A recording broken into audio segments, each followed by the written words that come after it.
I'm sorry, I've exceeded your time, Ji. Thank you very much.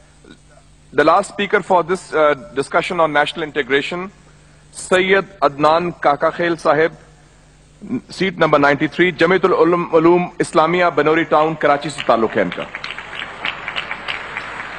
Jamia उलूमुल Islamia Binori town Karachi. मेरे साथियों ने कल भी इस मौजू के ऊपर बहुत अच्छी बातें की. आज कोशिश करूंगा उन्हीं बातों की रोशनी में इसको बिल्कुल मुख्तसर अंदाज में पेश करूं. इसमें दो राय नहीं है कि हमारा सबसे बड़ा बहरान नजरियाती यकजहती, फिक्री वहदत और इत्तेहाद व इत्तेफाक से महरूमी है. मगर सोचने की बात यह है कि ये महरूमी 58 साल गुजरने के बावजूद अभी तक क्यों है.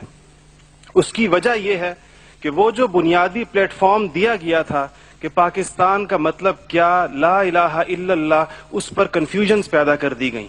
एक सोचे समझे मंसूबे के तहत अभी तक पूछा जा रहा है कि पाकिस्तान क्यों बनाया गया था, कायद का विजन क्या था. क्या ये चीजें बहुत क्लियर नहीं है? और क्या इस सवाल का जवाब मैं या आप दे सकते हैं या वो नस्ल दे सकती है जिसने तख्लीक पाकिस्तान के खाके में अपने खून से रंग भरा था. ये उनकी रूहों के साथ मजाक है, ये उनकी रूहों के साथ मजाक है, ये उनकी कुर्बानियों का मजाक है कि जी आप तो कट मरे, हमें समझ ही ना आया कि आपका मसला क्या था. हमारा दूसरा बड़ा मसला अमन व अमान की दिगर गूं सूरत हाल है और बदकिस्मती से इसको बाज़ औक़ात कहा जाता है कि इस्लाम जिम्मेदार है. हालांकि कुरान का मुताला बताता है कि सबसे ज्यादा इस्लाम अमन व अमान के ऊपर जोर देता है.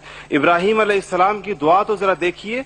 मईशत की बात बाद में करते हैं, इकोनॉमी की बात बाद में करते हैं, पहले अमन की बात करते हैं. फरमाते हैं रब्बि जअल हाज़ल बलद आमिना, इलाही मेरी इस बस्ती को अमन का गहवारा बना दे. फिर फरमाते हैं वर्ज़ुक़ अहलहू मिनस समरात, इसमें रहने वालों को इनकी मईशत भी ठीक कर दीजिए. और अल्लाह ताला भी जब अपने इनामात गिनवाते हैं तो फरमाते हैं इब्राहीम अलैहिस्सलाम को कि वइज़ जअलनल बैत मसाबतन लिन्नासि व अमना, हमने आपको एक ऐसी जगह बसाया जिसको बार बार आने की जगह और अमन का गहवारा बनाया. ये तो बात बिल्कुल वाज़ेह है. मसला ये है हमारा अमन व अमान तबाह क्यों हुआ, हमारा नौजवान किस तरह दहशतगर्दों का आला बना और हम रोज बरोज लाकानूनियत की दलदल में क्यों धंसे जा रहे हैं. जनाब सदर, नोट करने की बात है कि ये सबक उसको किसी मजहब ने नहीं सिखाया, ये सबक उसको किसी दीन ने नहीं बताया. ये तबकाती तफरीक, इस्तेहसाली निज़ाम, टैलेंट की बेकदरी, तालीमी ढांचे का खोखलापन, बे इंतहा करप्शन और इख्तियारात के नाजायज इस्तेमाल वो खौफनाक मसाइल हैं जो नौजवान को इस तरफ लेकर गए हैं. आप ये मसाइल हल कर दीजिए, आप ये मसाइल हल कर दीजिए, फिर देखिए ये नौजवान दहशतगर्द है या अमन पसंद है. हमारा तीसरा सबसे बड़ा मसला जो इस वक्त बहुत अहमियत का हामिल है, जमहूरी रिवायात का फुकदान है. हम अभी तक हकीकी जमहूरी कल्चर और अवामी मैंडेट के एहतराम के माहौल को पैदा करने में नाकाम रहे हैं. टूटती बनती असम्बलियों, इंतखाबी धांधलियों और जनाब सदर अहम कौमी मसाइल में पार्लियामेंट को बाईपास करने की रिवायात ने अवाम का एतमाद मौजूदा पॉलिटिकल सिस्टम से उठा दिया है. इसके लिए हमें अपने उस पड़ोसी मुल्क से सबक सीखना चाहिए जहां से मुशाहिद साहब तशरीफ लाए हैं और आप अनकरीब जाने वाले हैं. उनकी और हमारी तारीख आज़ादी एक ही है. उनको और हमको हमें और उनको एक जितना वक्त मिला है, मगर उन्होंने अपने यहाँ जमहूरी अक़दार को इतना मजबूत कर दिया है कि हुकूमत कितनी नाकाम साबित क्यों ना हो जाए, कोई भी उस्ताद टूट पड़े, ये नहीं हो सकता कि फौज बैरकों से निकले इक़्तिदार में आकर बैठ जाए. इसी तरह जनाब सदर, मैं ये समझता हूं कि आज इस हॉल में लगी हुई कायद की तस्वीर आपसे पूछ रही है, आगे आप खड़े हुए हैं कि जनरल तुम तो सरहदों के रखवाले हो, तुमको ईवान इख्तिदार की राह किसने दिखाई है. और जनाब आला, हमारा तीसरा सबसे बड़ा मसला एलीट क्लास इकोनॉमी है.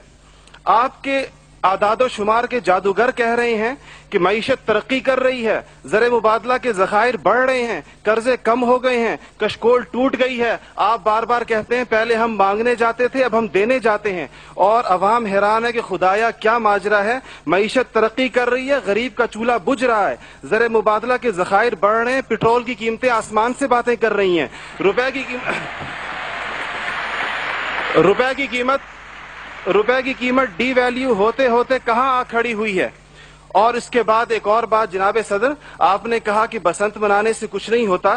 اسلام تفریح سے ہرگز منع نہیں کرتا, بلکہ صحت مند تفریح کی حوصلہ افزائی کرتا ہے, مگر خدارا محروموں لاچاروں کی آرزوؤں کے مزار پر دھما چوکڑی نہ مچائی جائے.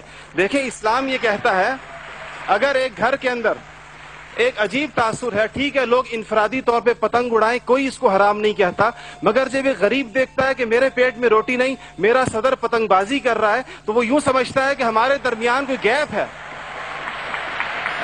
آپ بالکل وہ سمجھتا ہے.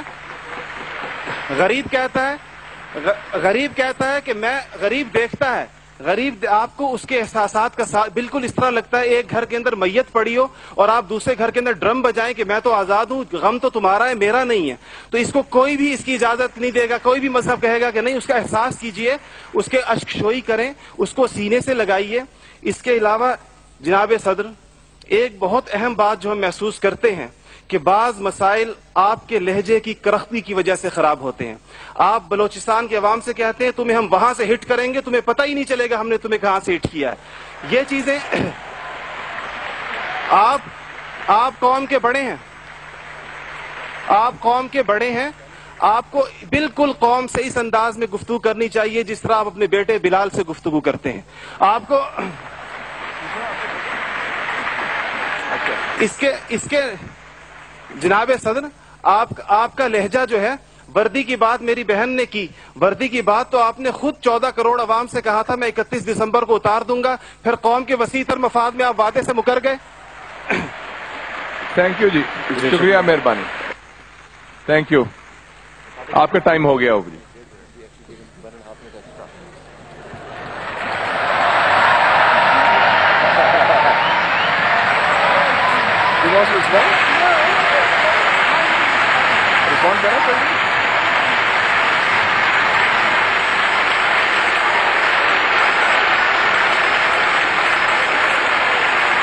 Okay.